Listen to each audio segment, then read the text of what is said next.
they resonate with what we stand for.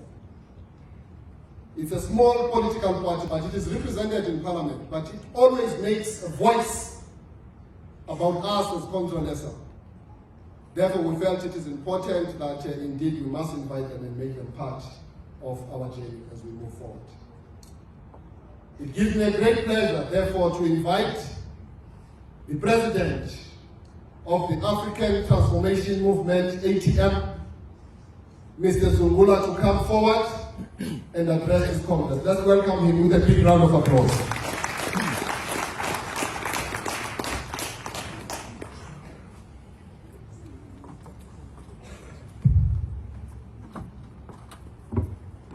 Viva Contralesa, viva! Viva! Viva Contralesa, viva! Viva! Pili pili Contralesa, pili pili! Phambili neContralesa phambili!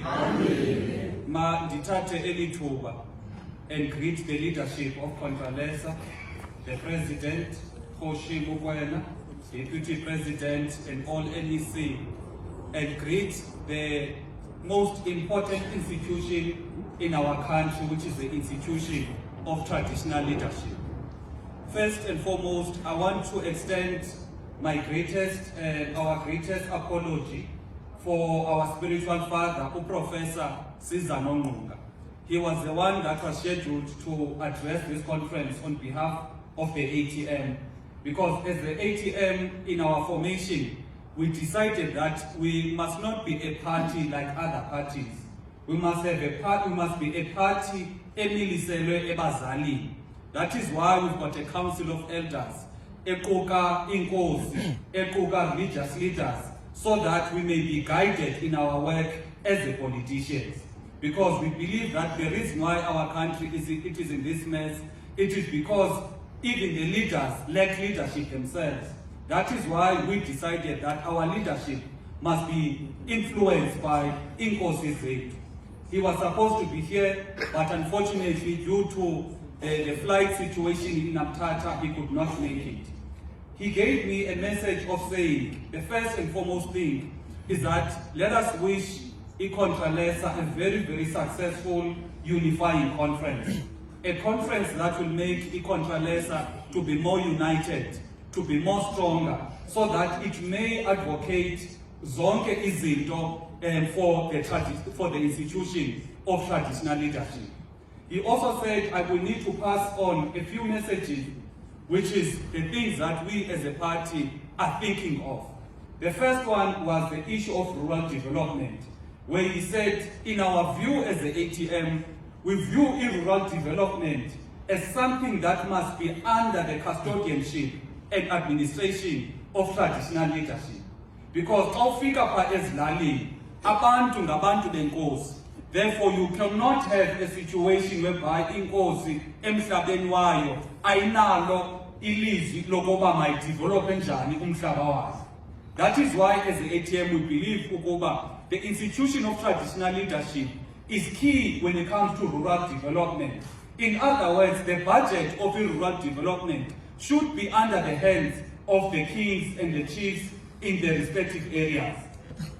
Because that is the one thing that would make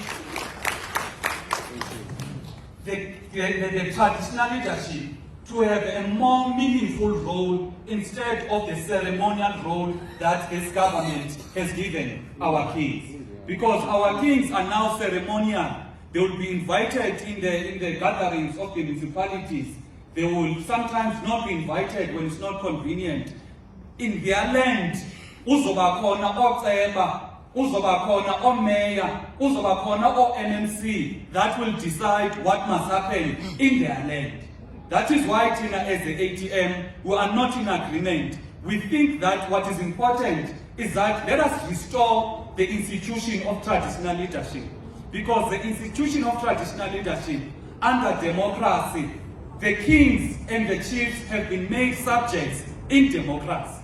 Whereas it should be the people that are subject to the kings, not have a situation whereby our kings are subjects in democracy. And for that to happen, Contralesa, it is very key that there must be unity. it is very key that there must be strength in the organization and making sure that the objectives of the organizations are able to be met. Another thing that he said I must touch on was the issue of the law that we use in our country. We as the ATM have a problem with the Roman Dutch law because that Roman Dutch law is not informed by our cultures, our traditions and norms. We are basically governed by the cultures, the traditions and norms of the Romans and the Dutch. That is why we are having these difficulties in our country. We believe as the ATM that the African customary law must be utilized, particularly in the areas that have got inkosi. But in the areas, in the urban areas, when the Roman Dutch law. Because the African customary law, it is restorative in nature. Iyambuyisela umuntu ayeke uba sisilwanyana. Iyambuyisela umuntu ayeke ukwenza izinto ezingalunganga. Whereas the Roman Dutch law is punitive. Iyampunisha umuntu. Because even the Roman Dutch law, kuthe isofika, we started to have prisons. We started to have all of these institutions that punish abantu xa bemoshile. Kodwa in terms of our law, umuntu ebuyiswa ukuze akwazi ukuphilisana kakuhle nabantu. That is why we believe ukuba African law must be elevated and abantu to be governed by the customary law. The last thing that he had asked that we need to touch on was the issue of umhlaba. We believe ukuba umhlaba lona uvela kuThixo because each and everything that we have on this earth, have on this country, comes from God. That is why, unapologetically so, we do place God at the center of everything that we do. And again, we believe that inkosi zethu nekumkani zethu ziziswe kuthi nguThixo to govern abantu bakaThixo. Akho nkosi izibekileyo, akho nkosi yonyuliweyo, kodwa inkosi ithanjiswe nguThixo ukuze ilawule abantu bakaThixo. So that is why we believe ukuba on the discussion of land, you can't have a discussion of land and exclude the traditional leadership. The traditional leadership is central on the issue of the administration of umhlaba. We believe ukuthi umhlaba makalawulwe zinkosi on behalf of abantu. Siqhela ukwenza kanjalo emakhaya. Xa ndifuna unxiwa andiyikuceba. Xa ndifuna uzakhela indawo yami andiyikuceba on a term ye-5 years. Kodwa ndiya kwinkosi yasekuhlaleni kuba ndiyazi ukuba igunyazisiwe nguThixo ukuba mayilawule lo mhlaba egameni lakhe uThixo. Siyabulela kakhulu.